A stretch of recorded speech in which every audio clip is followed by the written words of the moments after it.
James Knowles!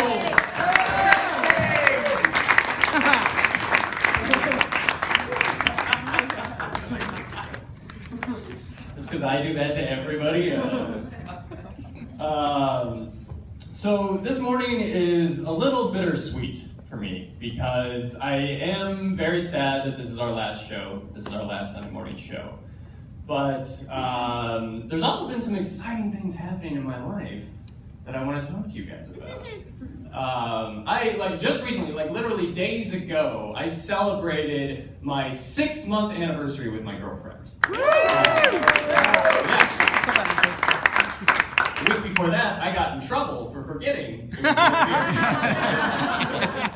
was very sad. So we're getting 6 months. We're getting to that point where we're starting to get into the long-term love phase of the relationship, which I like. I'm a big fan of long-term love. I like it a lot, but it's very different than fresh love. Much, much, much different.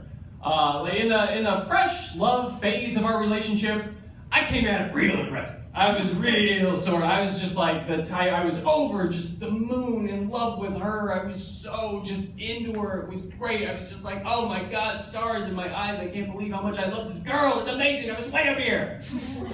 She was not anywhere near that. Not at all.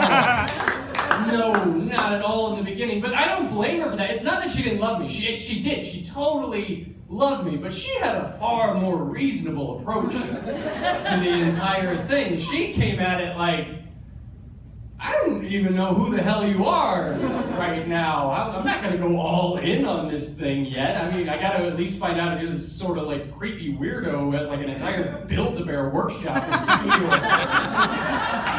I'm going to jump in without knowing that. And I don't have a Build-A-Bear workshop, but I do have an extensive, massive DVD collection that screams both, I don't get out much, and I still enjoy watching cartoons. That's what that says. So yeah, yay for me, my Arrested Development. But, so she had good on her for waiting. So our fresh love, as we dated for a few months, started to evolve.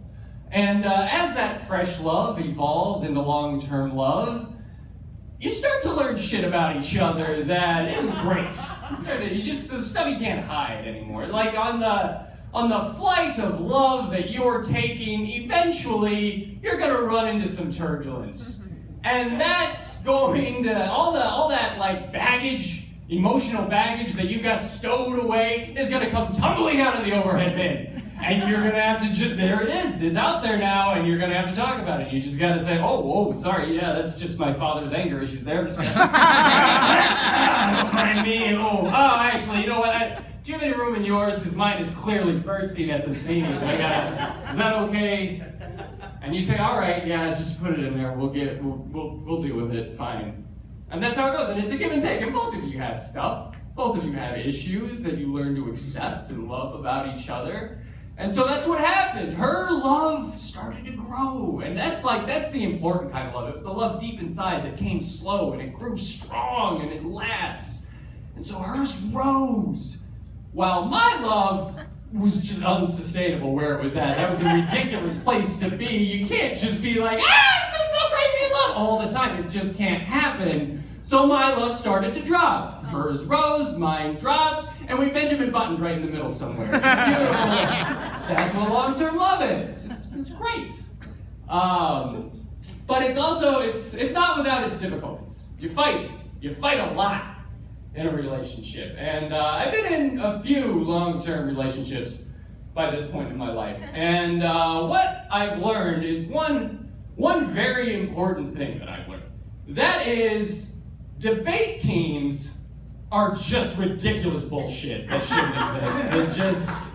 They're totally ridiculous. Because debate teams were started by a bunch of guys who got together and thought, hey, why don't we make a game out of arguing? That should be great. A guy walked up to his buddy, I say, Lawrence, I respectfully disagree with you on this issue.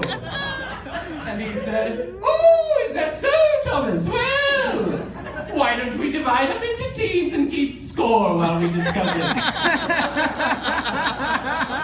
They did. They did that. After the debate was done, all those men went home to their wives. And that's where they found out what a true master of argument looks like.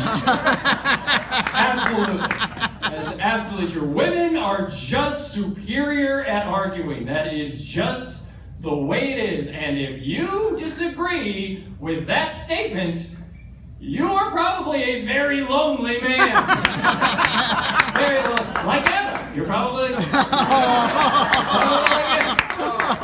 That's the way it is. They are better. The sooner you jump on board with that, the better you'll be. Because, the problem is men approach arguments too rationally. That's the problem. That's a weakness. It really is a weakness. Because when a man argues, it's just like, if a man has 12 things to argue about, we're going to start at the first thing, and we will discuss that, and when we're done with that, we will move on to the next thing, and so on and so forth, until all things are discussed and decided upon.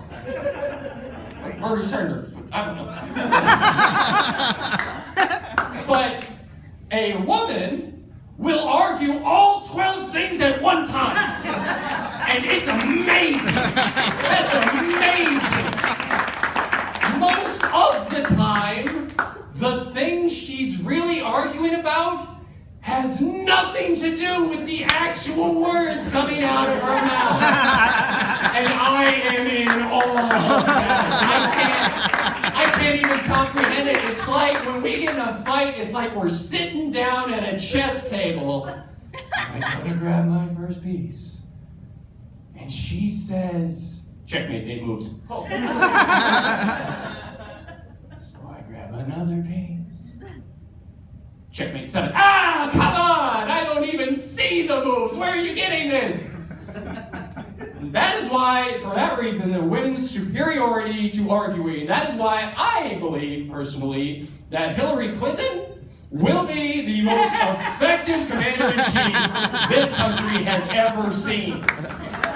Ever. Just look at the Benghazi hearings. For 11 hours, that committee threw everything that they had at her. Everything. And the only thing that happened was, after 11 hours, she gradually wore each and every until there was nothing left but a pile of dust and a flag pin. If you put her in a room with Vladimir Putin, 18 hours later, you're just going to walk out of there like, what the hell was that? Oh, God. I don't know what happened, but I'm giving up Ukraine, and I've promised to never take my shirt off again. All right, thank you.